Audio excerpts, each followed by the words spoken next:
So over here, I am in the cut phase, and over here you can see that I got two audio clips right here. So if I were to go around and open this out, I can go around and select the in and out point for this particular audio and then bring it out over here on the cut phase right here. Let me just go around and drag it over here just like this on the audio section.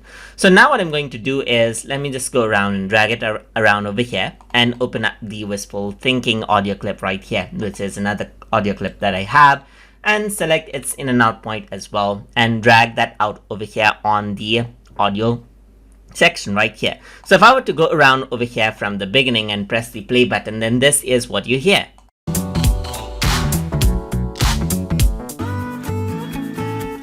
And you can hear out that the music changes out as the clip changes over here.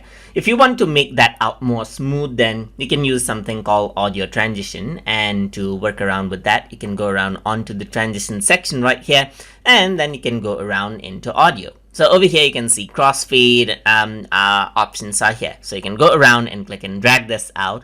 And once you do that, what happens is that a crossfade is added in. You can go around, resize it by pulling out the transition over here as well. But if I were to play this, then this is what you hear.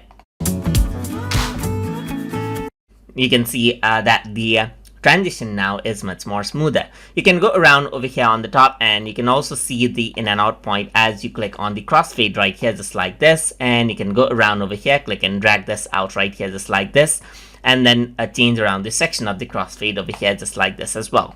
You can go around onto the inspector, and you can change around the type of crossfade to make it, let's say for example, low volume to high volume. So you can go around and play this.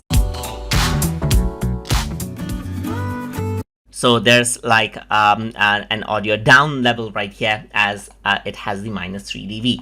For plus, it actually increases the audio volume and then lowers it out. So the audio volume stays high, as you can see. For 0 dB, it creates a balance. And that is how it sounds, as you can see. So you can go around and choose the fade in and fade out volume individually over here as well, just like this. So you can go around and play this. And that is how the transition works. You can work around with the alignment of the transition to be on more towards the left audio side or center or right over here, just like this as well. So that is how you can work around with audio transition inside of Davinci Resolve. So I hope you guys learned something as always. And as always, please like, comment, share, and subscribe.